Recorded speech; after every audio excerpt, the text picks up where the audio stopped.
Assalamualaikum warahmatullahi wabarakatuh.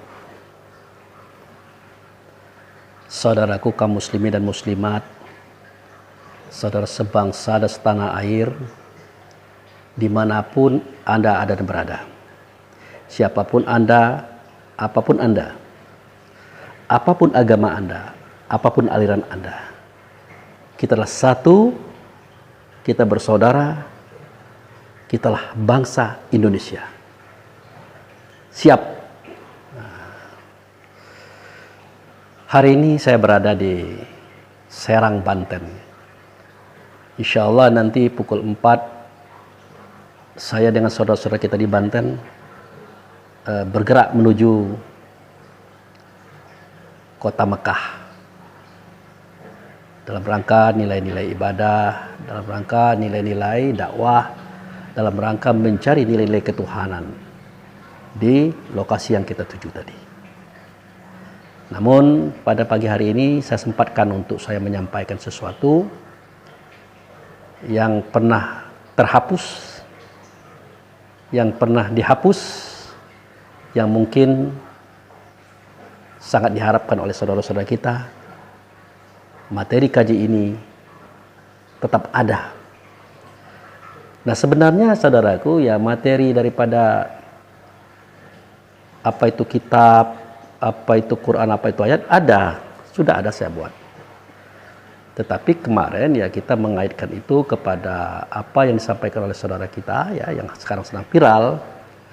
Ya kita menjelaskan, menegaskan apa yang beliau sampaikan itu ada benarnya, bahkan sangat benar. Nah kenapa sedemikian? Ya memang begitu.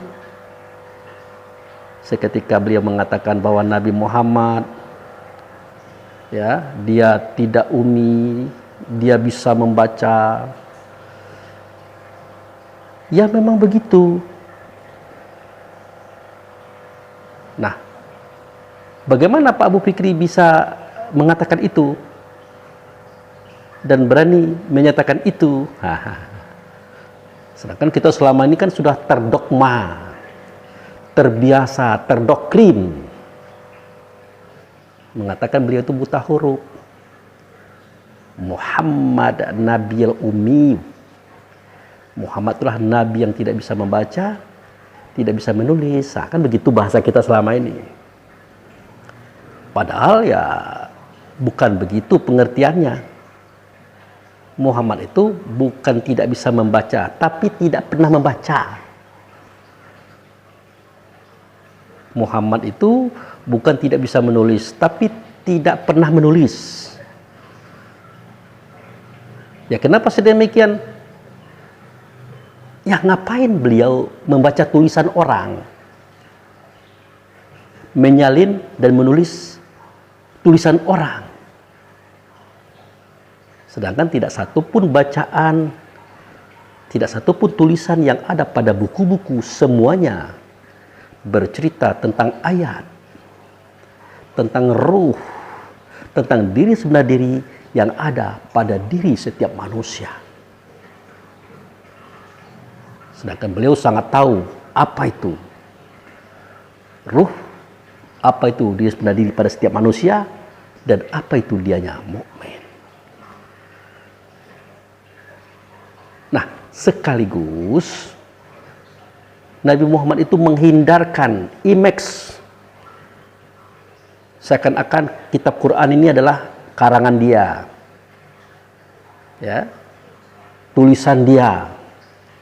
Lagi beliau tidak pernah membaca saja, tidak pernah menulis saja, sampai saat ini masih banyak orang mengatakan bahwa kitab Quran itulah karangan Muhammad yang dia petik daripada kisah-kisah terdahulu. Itu. Ya tanpa kita pikirkan lagi siapa itu Muhammad sebenarnya. Kan begitu. Yang kita tahu Muhammad itulah Nabi yang ke-25. Nabi terakhir. Nabi yang lahir setelah Nabi Isa. Itu yang kita tahu. Apakah itu salah? Benar, Nabi itu yang namanya Muhammad lahir setelah Nabi Isa. Benar. Tetapi Rasul yang ada dalam dada beliau Nabi tadi, dia terdahulu dijadikan, terlahir, dizohirkan. Terdahulu beliau itu dilahirkan, terakhir dizohirkan. Kan pernah disabdakan oleh Allah melalui hadis kudusi, khalaqtul asya' li ajlika wa khalaqtaka li ajli. Aku jadikan segala sesuatu itu daripada engkau, hai Muhammad. Aku jadikan engkau daripada aku. Jadi segala sesuatu yang ada itu, langit dan bumi beserta isinya, termasuk semua manusia dari Nabi Adam sampai Nabi akhir zaman nanti, bermula daripada Muhammad, saudara. Ya. Nah, di hadis kudusi lain dikatakan, laulaka ma khalaqtul asya'.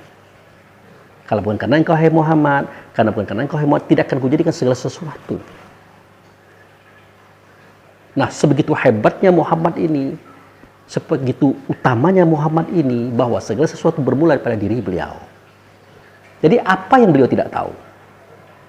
Ya pasti tahulah. Itu sebabnya kenapa beliau bisa menceritakan kisah sebelum alam semesta ini terjadi. Beliau bisa ceritakan. Kemudian beliau juga bisa menceritakan kisah Nabi Adam sampai Nabi Isa. Kemudian beliau juga bisa menceritakan kisah seketika beliau jadi Nabi sampai hari kiamat. Bahkan di momentum hari berbangkit, pengadilan, surga neraka, beliau bisa menjelaskan. Wah, Pak Abu Fikri, dia bisa menjelaskan itu karena ada bisikan Jibril. Tanpa bisa bisikan Jibril, tidak bisa dia menyampaikan itu.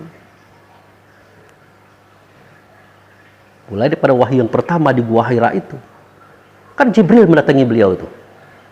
Iqra ya Muhammad, Iqra ya Muhammad, Iqra ya Muhammad. Selalu saja Muhammad mengatakan, la anabi qori, la anabi qori, la anabi qori. Aku tidak bisa membaca, aku tidak bisa menjaya. Aku tidak bisa membaca, kata Muhammad. Di mana kita temukan sejarahnya? Ya dalam sebuah hadis tentang kisah awal turunnya Quran. Apakah itu salah? Ya tidak, saudaraku. Kisah itu benar adanya, cerita itu benar adanya. Tetapi disampaikan oleh Rasulullah kisah ini untuk kajian umum, untuk kajian syariat.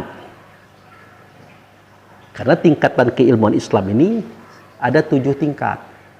Pertama kali syariat. Itulah kita pelajari di sekolah-sekolah, di pesantren-pesantren, di kampus-kampus. Dengan itu kita bergelar sarjana agama, magister agama, doktor agama, profesor agama. Kan begitu? Nah, tapi semua yang kita pelajari di buku-buku itu adalah kajian-kajian syariat, kajian-kajian dasar, yang bersumber dengan tulisan ke tulisan, info orang ke info orang, cerita dosen ke cerita dosen. Nah, ada cerita itu tentang Jibril ini ada. Nah, tapi kalau kita mencoba menaikkan satu tingkat di atasnya, seperti kajian torikat misalnya, ya, naik lagi satu tingkat hakikat, naik lagi satu tingkat makrifat, naik lagi satu tingkat i'tiqad, naik lagi satu tingkat sifat, naik lagi satu tingkat zat. Maka ceritanya berbeda-beda, saudaraku. Kisahnya berbeda-beda, saudaraku. Bahkan dimensinya pun berbeda-beda. Makanya kajian syariat adalah kajian awal, kajian letterhead, ya, kajian literatur, kajian yang bersifat teori ke teori. Nah, jadi yang dipelajari adalah keterangan kitab Quran, keterangan kitab hadis, keterangan pendapat ulama, kan gitu. Tapi ingat, itu adalah keterangan. Tapi benda yang diterangkan tidak ada pada kitab Quran. Benda diterangkan tidak ada pada kitab hadis. Benda diterangkan tidak ada pada pendapat para ulama, tidak ada. Makanya kita perlu meningkatkan kualitas kita dari ngaji syariat naik ke torikat. Dari torikat naik ke hakikat. Dari hakikat naik ke marifat. Dari makrifat naik ke i'tiqad, dari i'tiqad naik kepada sifat, dari sifat kita naik kepada zat. Barulah kita paham maksud daripada tulisan yang ada pada kitab Quran, tulisan yang ada pada hadis, dan tulisan yang ada pada pendapat-pendapat para ulama. Kalau tidak begitu, tinggallah kita sebagai orang yang bercerita berdasarkan tulisan ke tulisan, pendapat orang ke pendapat orang, dan tidak bisa naik. Nah itu. Makanya saya katakan, tidak semua saudara kita itu yang mampu bersekolah, yang mampu belajar di kampus, yang mampu membaca kitab Quran dengan baik, membaca kitab hadis dengan benar. Tidak semuanya. Terutama bagi mereka yang safar, yang suluk, yang berjalan menuju Allah dan Rasul. Nah, mereka itu menggerakkan akal fikirnya kepada Allah dan Rasul dalam dunia spiritual. Seketika mereka mendapatkan pencapaian agama dalam dunia spiritualnya, dia lihat kitab Quran, ada enggak? Ada. Hadis ada enggak? Ada. Makanya kapasitas mereka itu mendapatkan benda yang diterangkan pada kitab, menemukan benda yang diterangkan pada hadis, dan mencapai benda yang disampaikan oleh para ulama. Jadi antara ilmu syariat dan ilmu hakikat ini tidak ada yang punya keutamaan, kedua-duanya sama-sama utama. Yang syariat harus dia mengakui ilmu hakikat, yang hakikat juga harus mengakui ilmu syariat. Karena kedua-duanya harus. Nah, di kita kan tidak. Kita orang syariat ini ya, yang belajar di buku, di kitab, dari guru ke guru, bacaan fasih karena kita sering latihan, hafalan pun fasih karena kita sering menghafal, sering mengejek, sering merendahkan saudara kita dari kalangan ilmu ma'rifat, mulai pada bacaannya, ya, tajwidnya, makharatnya, bahkan sering menyalahartikan mereka itu sebagai orang yang sesat. Semestinya tidak begitu. Kita kejar mereka. Loh, kenapa Anda mengatakan itu? Bagaimana kisahnya? Dijelaskan. Makanya hidup berkerohanian, hidup beragama itu harus komplit. Syariat, hakikat harus kita miliki, saudaraku. Kenapa? Kita bersyariat tanpa hakikat, maka amalan kita itu batal. Hampa maksud saya, bukan batal. Bersyariat tanpa hakikat, hampa, kosong. Berhakikat tanpa syariat, batal. Jadi kedua-duanya harus. Makanya dimisalkan dalam sebuah pengetahuan bahwa ibarat orang syariat tanpa berhakikat itu sama dengan menanam padi, tapi dia tanam kulitnya saja. Karena ilmu syariat itu kan ilmu kulit. Nah, bagaimana mungkin padi ini bisa tumbuh kalau hanya menanam kulit? Tidak akan tumbuh. Begitu juga orang hakikat. Dia menggunakan hakikat saja.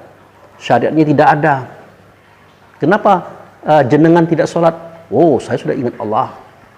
Saya ingat Rasul. Saya sholat dalam bentuk ingatan. Harus bersyariat dong. Berwudu, ya, tegak, ruku, i'tidal sujud, duduk, sebagaimana orang-orang.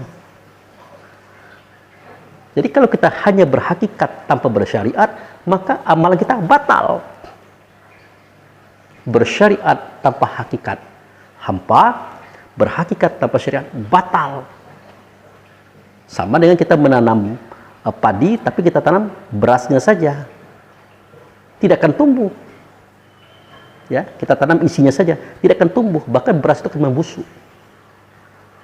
Makanya kalau kita mau menanam padi, tanamlah beras yang ada kulitnya. Nah, insya Allah dia akan tumbuh dan berbuah.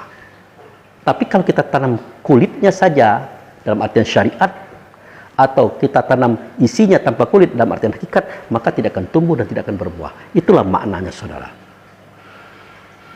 Jadi begitu cara Allah berkata, begitu cara Rasul berkata melalui kias, melalui pengalaman kerohanian yang nyata ia pada padi, pada penanaman padi itu yang saya maksud. Nah, kembali kepada masalah Rasulullah tadi, Mengenai masalah dia mendapatkan wahyu daripada Allah melalui Jibril, itu benar dalam kajian syariat. Benar. Dia tidak bisa membaca, tidak bisa menulis. Itu benar dalam kajian syariat. Tapi kalau kita naik kepada kajian hakikat, ya ngapain dia membaca? Ngapain dia menulis? Dia tahu awal, dia tahu akhir. Dia tahu zahir, dia tahu batin, makanya dia menyampaikan itu. Ya, dia menyuarakan itu kepada kaumnya, kepada sahabat-sahabat waktu itu.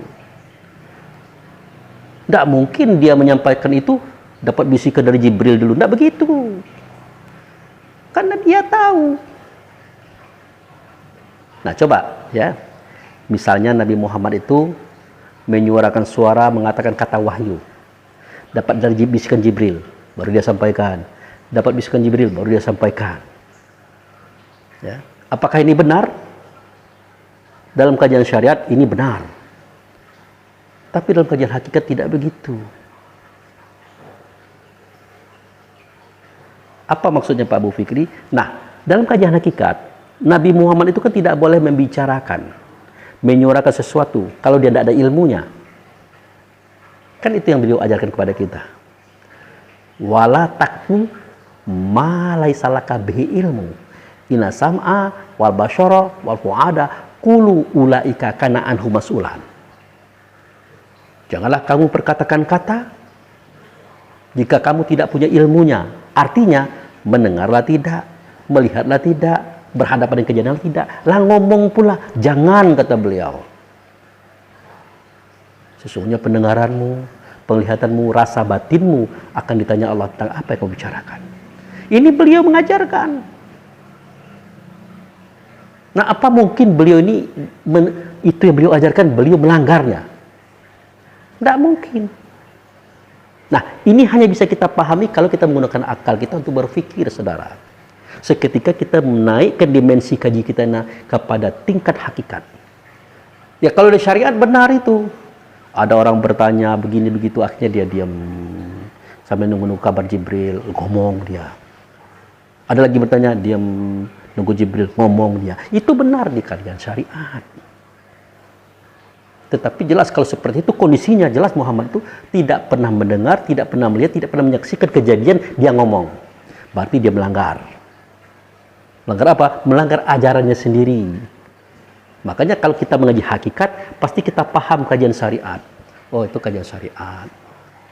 Yang ngeri itu adalah orang syariat tidak paham hakikat. Seketika kita mengatakan bahwa Muhammad itu menyampaikan suara kata wahyu, bukan dari Jibril, kita akan dibantah orang, akan didebat orang, bahkan dicaci, dimaki orang. Padahal dia muslim loh. Gitu, saudaraku.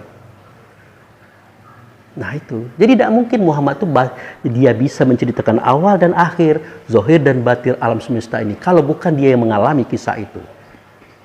Nah itu. Nah, pada surah As-Saff ayat 2 dan 3, coba kita perhatikan itu. Ya ayyuhallazina amanu lima taqulu ma la taf'alun kaburatan maqtan indallahi an taqulu ma la taf'alun. Hai orang beriman, kenapa sih kamu berkatakan perkataan yang bukan pengalamanmu? Kamulah mendengar tidak, melihatlah tidak, berhadapan dengan kejadian tidak, kamu ngomong. Kamu omon-omon, kata Pak Prabowo. Besar benci Allah kepada kamu, karena kamu itu omon-omon. Yang omon-omonmu itu bukan pengalamanmu. Jadi apa yang dikatakan Nabi kalau dia dapat dari Jibril, jelas menyalahi ayat ini. Itu. Nah, sampai-sampai ke tingkat di mana pada surat Al-Hujurat kita temukan kalau ada orang membawa berita kepada kamu, ya ayyuhallazina amanu in ja'akum fasiqun binaba'in fatabayyuna.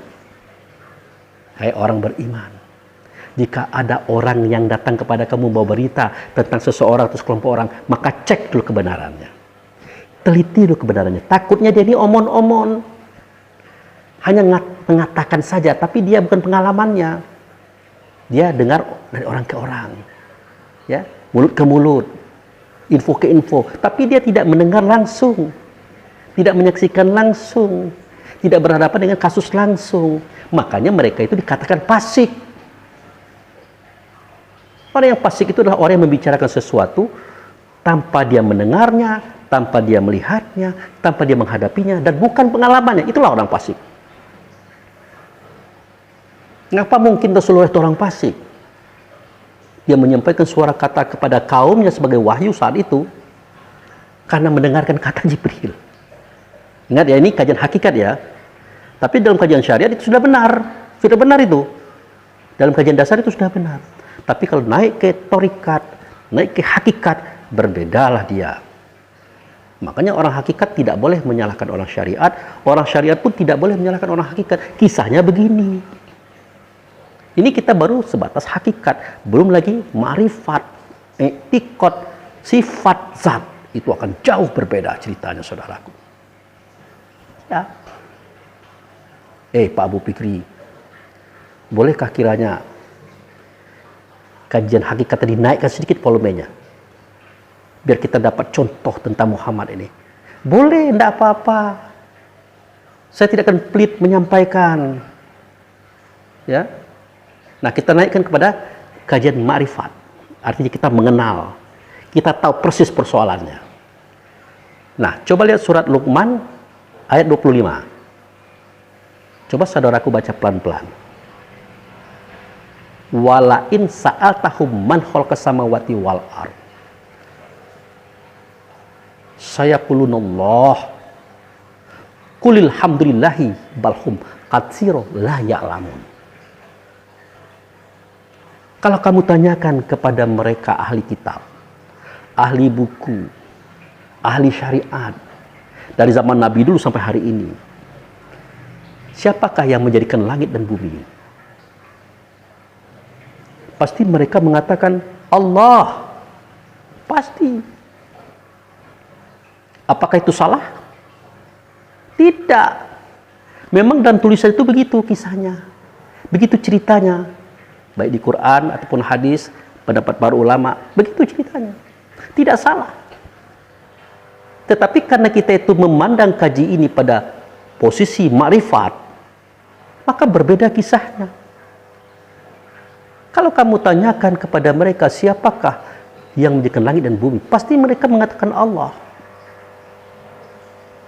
Maka sambungan ayat tadi, Qulil hamdulillahi. Katakan hai Muhammad, buka rahasianya Muhammad, sampaikan kaji sejatinya Muhammad. Yang menjadikan langit dan bumi itu adalah alhamdulillahi.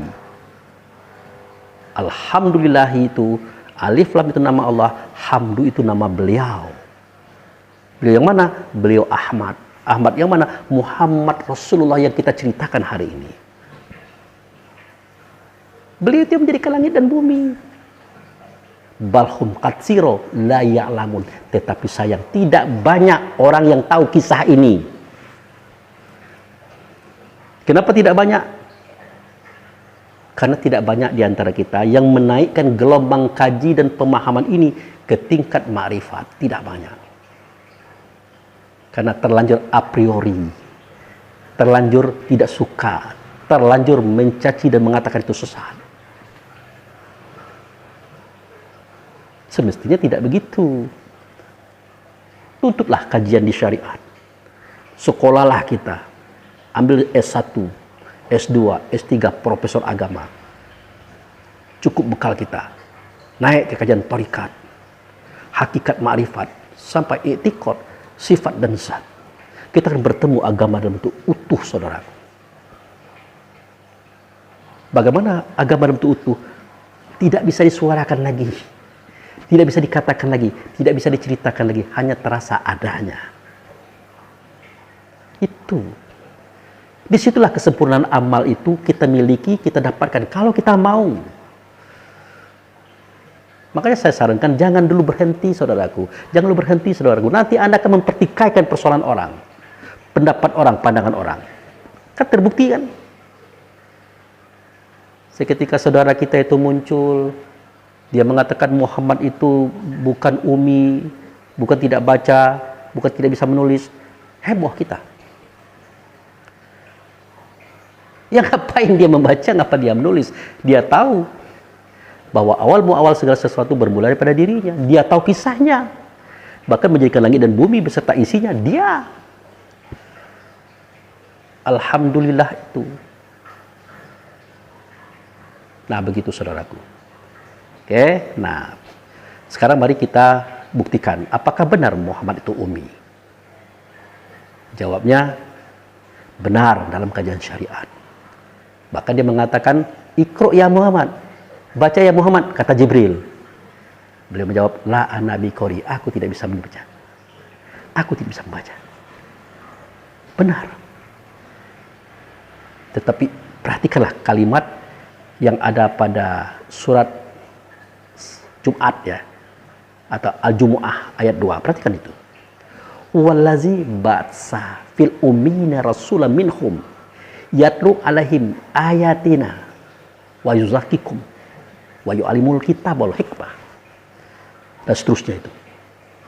Coba perhatikan ayat itu. Dialah Allah yang membangkitkan di kalangan kaum yang buta huruf. Nah, katakanlah begitu. Seorang rasul dari kalangan mereka. Apakah benar kaum itu buta huruf? Tidak benar. Walaupun Allah dan Rasul mengatakannya ada pada kitab surat Al-Jumu'ah ayat 2 itu. Wallazi ba'atsu fil ummiyina rasulah. Dia yang membangkitkan seorang rasul di kalangan kaum yang buta huruf. Itu kita katakan begitu. Apakah benar mereka buta huruf? Tidak, saudaraku. Mereka itu tidak buta huruf. Buktinya semua wahyu-wahyu itu mereka tulis di atas pelepah kurma, batu-batu, kayu-kayu, tulang-tulang, ya, daun-daun kering. Itu buktinya. Kalau mereka buta huruf, tidak mungkin bisa mereka tulis itu. Bahkan dalam perang Badar, banyak tawanan-tawanan itu tertangkap oleh Rasulullah dan kaum muslimin. Bisa ditebus dengan apa? Dengan uang. Yang tidak punya uang, kata Nabi, tetap bisa ditebus. Dengan catatan, setiap orang mengajarkan 3 orang yang tidak bisa membaca di Madinah. Nah, akhirnya mereka mengajarkan. Bayangkan, mengajarkan membaca mereka. Berarti kan mereka bisa baca tuh. Nah, dari kaumnya saja sudah terlihat pengertian ummiyin di sini. Kaum buta huruf di sini bukan buta huruf, saudaraku. Ini kan realisasi yang saya katakan ini. Begitu juga Rasulullah tadi, bukan buta huruf. Jadi mereka itulah buta 9 hal. Siapa Allah, siapa Tuhan, siapa Rasul, siapa Nabi, siapa diri sebenar diri. Dari mana, sedari mana, hendak kemana. Itu yang mereka buta.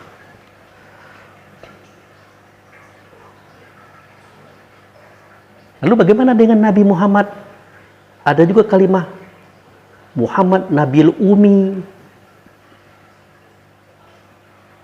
Apakah itu Muhammad itu yang tidak bisa membaca? Tidak begitu kisahnya. Lalu bagaimana kisahnya? Nah, Muhammad asal muasal segala sesuatu. Daripada Muhammad dijadikan segala sesuatu ini, Allah sendiri mengatakan, seperti yang saya katakan tadi, khalaqtal asya' li ajlika wa khalaqtaka li ajli. Aku jadikan segala sesuatu pada engkau, hai Muhammad. Aku jadikan engkau daripada aku. Jelas kan?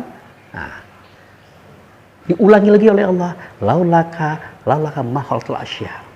Kalau bukan karena engkau, hai Muhammad, kalau bukan karena engkau, hai Muhammad, maka tidak aku jadikan segala sesuatu. Kenapa? Karena Muhammad adalah asal kejadian segala sesuatu. Dah? Nah, waktu itu beliau berkata dengan kata menurun, ana minallah wal mu'minu minni. Nah, itu dia. Aku daripada Allah, sedangkan mukmin itu daripada aku. Siapa mukmin? Mukmin itu adalah satu daripada 4 penciptaan Allah yang dimulai pada Muhammad. Apa dianya? Nah, 4 pasal yang dijadikan oleh Allah daripada Muhammad. Pertama, bumi yang diberkati.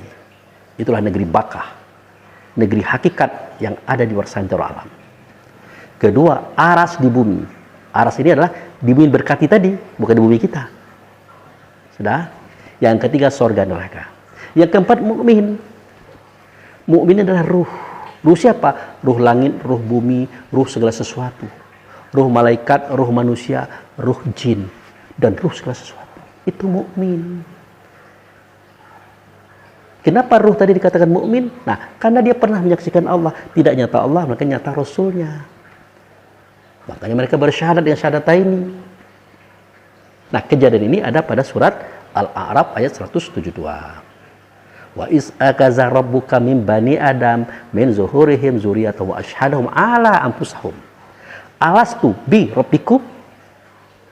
Qalu bala syahidna. Kan jelas kalimat itu. Antakulu yaumal qiyamah innakuna an hadzal ghafilin. Ingatlah seketika aku keluarkan semua roh anak Adam. Nah, di sini hanya spesifik roh anak Adam. Sebenarnya roh semua roh. Roh langit, roh bumi, roh alam semesta, roh laut, roh danau, roh sungai, roh gunung, roh lereng, roh lembah, roh hewan, roh buah-buahan, roh biji-bijian, roh sayur-sayuran, semuanya itu. Termasuk roh kita juga.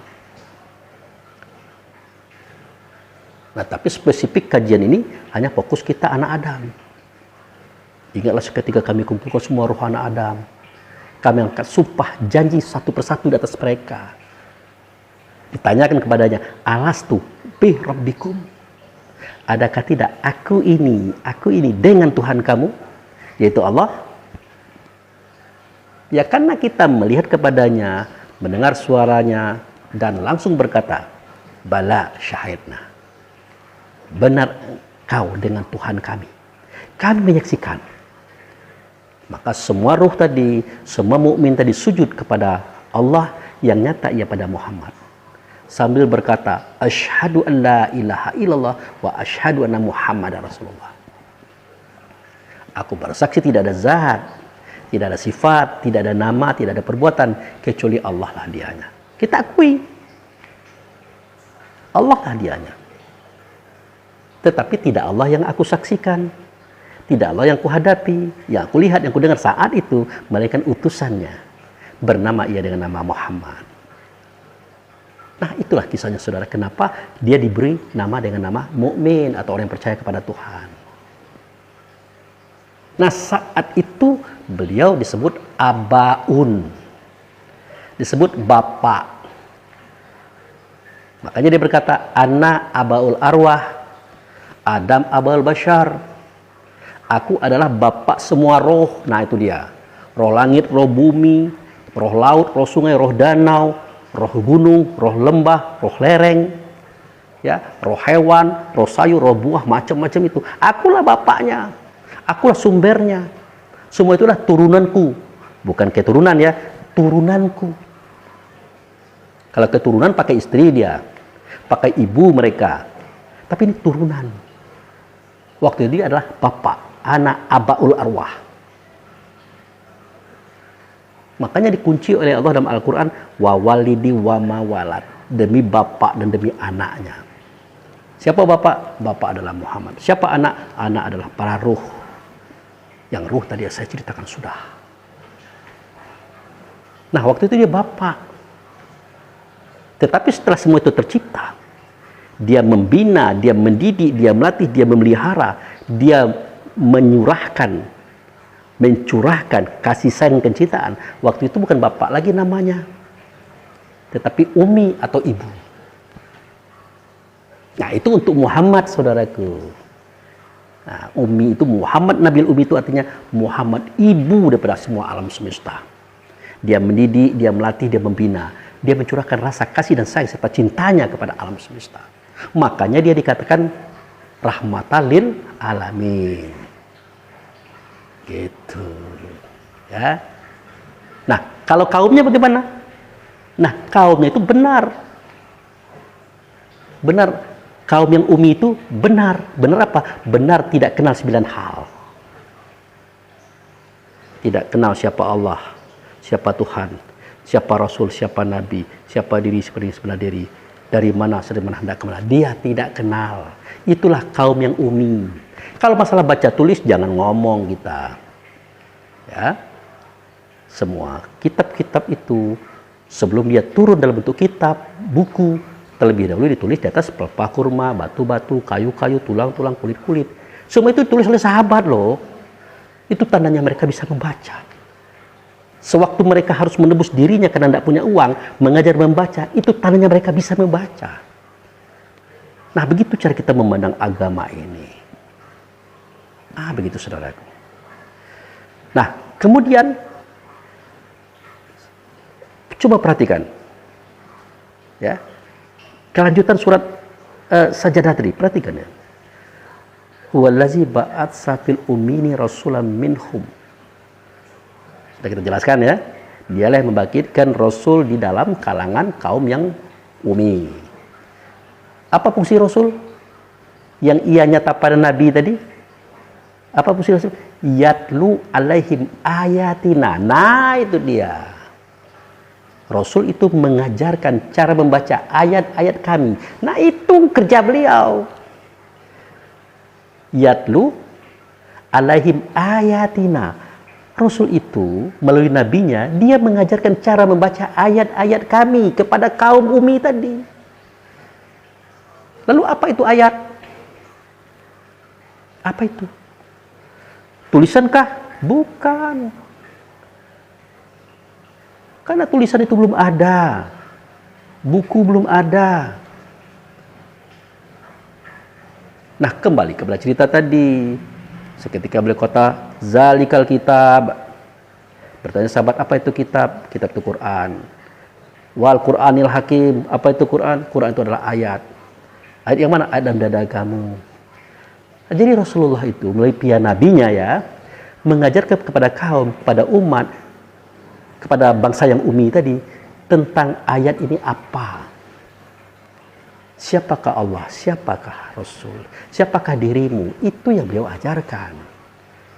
Yatlu alaihim ayatina. Mengajarkan Rasul itu melalui via nabinya tentang ayat-ayat kami. Maksudnya ruh. Maksudnya diri kita sebelah diri, saudaraku. Itu yang diajarkan oleh beliau. Kemudian kita lanjut lagi. Yu'alimukul kitaba wal hikmah. Dia mengajarkan kepada kaum dari tentang kitab dan hikmah. Apa itu kitab? Apa itu kitab? Kitab itu adalah Allah.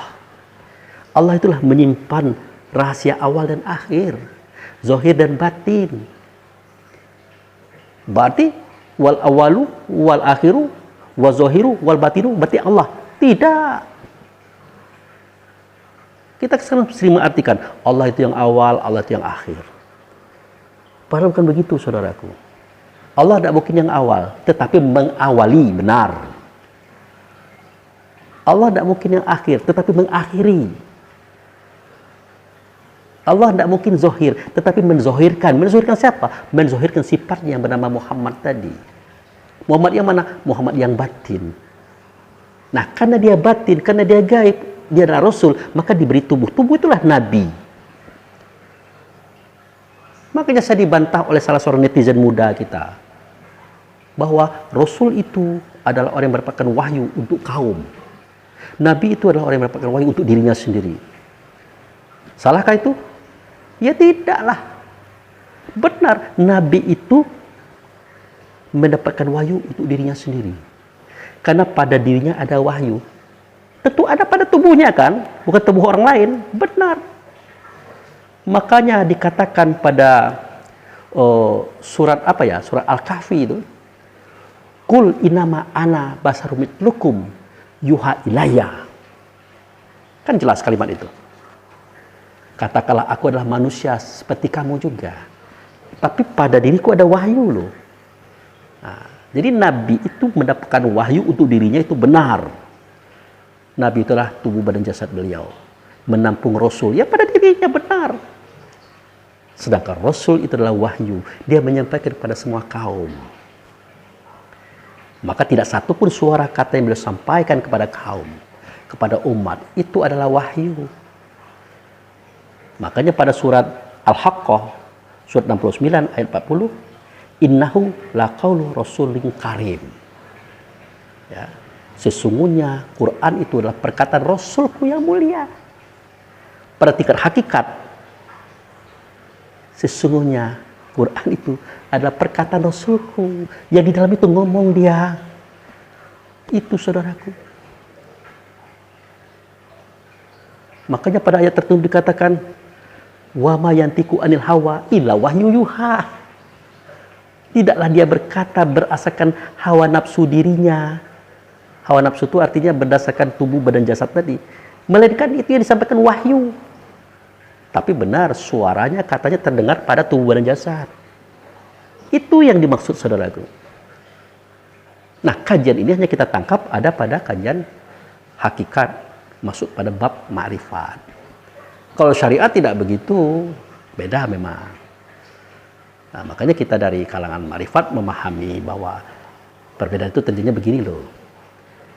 Nah, tapi yang kita khawatirkan adalah orang syariat memahami perbedaan ini dengan pertikaian, pertengkaran, perdebatan, menyalahkan, menyesatkan. Nah ini tidak boleh, tidak kayak gitu. Mari kita ikuti dulu lah, kita telusuri dulu. Nah, siapa tahu mungkin kita belum tahu apa yang diketahui oleh teman-teman kita, sahabat kita, saudara kita. Begitu saudaraku. Oke, nah kita lanjut. Jadi begitu. Jadi Muhammad itu ya tidak buta huruf. Umi di situ bukan buta huruf. Ya, sudah saya jelaskan tadi, tidak usah saya ulangi lagi. Ini panjang pula videonya. Kaum yang umi tadi bukan kaum yang buta huruf, bisa nulis dia. Makanya dikatakan tadi bahwa seketika suara itu, kata itu, wahyu itu diturunkan oleh beliau. Di mana turunnya? Ayo, wahyu turunnya di mana? Dikatakan dalam kajian syariat, wahyu itu turunnya di Gua Hira. Hira itu artinya panas. Gua yang panas. Nah, mana bendanya ini? Mulut Nabi itu gua. Panas. Jadi wahyu itu turunnya di Gua Hira, di mulut Nabi. Tidak mungkin suara kata Rasul yang ada dalam tubuh Nabi tadi keluarnya lewat telinga, tidak mungkin. Lewat mata tidak mungkin, pasti lewat mulut. Itulah gua, itulah Hira, dia panas. Panas kan? Panas. Jadi Gua Hira itulah mulut Nabi yang dia mengeluarkan napasnya, itu panas. Itulah Gua Hira. Tapi Pak Abu Fikri, di Mekah itu saya pernah loh ke sana. Ada Gua Hira itu naik ke atas bukit. Ya benar, saya benar itu, tidak ada salahnya. Dalam kajian syariat, kajian dasar, kajian umum, Gua Hira itu di sono. Disitulah Nabi didatangi Jibril, disitulah Nabi mengatakan dia tidak bisa membaca. Memang benar itu. Tidak kita salahkan. Tapi itulah kajian syariat, kajian awal, kajian umum. Biar kita mudah melangkah ke kajian kedua, thorikat. Kajian ketiga, hakikat. Kajian empat, ma'rifat. Kajian kelima, itikad. Kajian keenam, sifat. Kajian ketujuh, zat. Itu kepada Allah. Oke. Nah, lalu apakah benar kata saudara kita? Ya, dalam video beliau itu bahwa Quran yang dimaksud itu bukan Quran buku ini. Benar. Benar. Karena sewaktu zaman Nabi kan saya jelaskan tadi, semua suara wahyu, kata wahyu itu, yang wahyu itu ada dada Nabi, yang dia turun di Gua Hira, itu ditulis oleh sahabat di pelepah kurma, batu-batu, kayu-kayu, tulang-tulang, kulit-kulit hewan. Waktu itu belum ada juz, belum ada nama surat, belum ada ayat. Nah itu. 2 tahun kemudian Rasul wafat, Nabi wafat, habis tugas, maka diganti dengan Abu Bakar. Abu Bakar lah melanjutkan itu tadi. Di era Abu Bakar lah dibuat klasifikasi daripada catatan-catatan wahyu tadi. Ya, maka diberikan ayat nama surat, juznya dulu ya, nama surat, ayat. Maka disimpan di era Nabi, di era Utsman, maka dibukukan. Maka jadilah dia seperti buku sekarang ini, mushaf sekarang ini. Gitu. Jadi kan jelas itu tuh, ceritanya kan jelas. Nah, jadi begitu saudara-saudaraku, ya sudahlah. Tidak usah kita perdebatkan lagi sesuatu yang berbeda, yang bertikai, karena warna ini, kapasitas ini, kelas ini, dimensi ini memang bertingkat-tingkat. Ya, jangan kita pertahankan dimensi awal, tingkat awal, kapasitas awal. Ada yang keduanya, ada yang ketiganya, keempatnya, kelimanya, keenamnya, ketujuhnya, ada. Kejarlah itu. Makanya utubul ilma itu minal mahdi ila lahdi. Menuntut ilmu itu mulai dari buayan ya sampai kita ke liang lahat itu. Ya, nah itu. Artinya sampai kapanpun kita menuntut pengetahuan ini tidak akan selesai-selesai. Maka akuilah pendapat orang. Jangan sampai kita mengklaim itu salah dan tidak benar sebelum kita meneliti, mempelajari. Karena mungkin itu bermanfaat bagi kita tidak tahu. Gitu saudaraku. Ya, nah jadi itulah penjelasannya, itulah keterangannya bahwa kitab Quran ini di dalamnya ada juz, nama surat, ada ayat, itu sudah benar. Tapi itu dibuat di era Utsman bin Affan. Ya, kemudian semua itu adalah saduran daripada uraian dibuat di era Abu Bakar. Itu diambil di mana? Dari tulisan yang ada di tulang-tulang, kayu-kayu, pelepah kurma, batu-batu, kulit-kulit hewan. Waktu itu belum ada juz, belum ada nama surat, belum ada ayat. Maka dibuatlah juznya, nama suratnya, ayatnya dalam bentuk lembaran-lembaran. Nah, sebelum itu, belum ada. Lembaran itu belum ada, buku itu apalagi. Jadi Nabi Muhammad itu mengajarkan apa itu ayat, apa itu Quran, apa itu kitab, bukan buku. Benar itu. Yang diajarkan kitab itu adalah Allah yang menyimpan rahasia awal dan akhir, zahir dan batin. Tidak nyata itu melainkan nyata pada Muhammad. Nah, Muhammad itu yang bisa dilihat, bisa didengar suara katanya, maka dia disebut dengan Quran. Nah, yang bisa membacanya adalah ayat dalam dada kita, itulah ruh. Kalau tidak ada ruh, tidak bisa dengar kita, tidak bisa melihat kita, tidak bisa bersuara kita, tidak bisa berpikir kita. Makanya kitab Quran dan ayat itu adalah satu kesatuan yang tidak bisa dipisahkan. Ya, nah demikian saja. Semoga bermanfaat. Lebih dan kurang saya mohon maaf. Wabillahi taufiq wal hidayah. Assalamualaikum warahmatullahi wabarakatuh.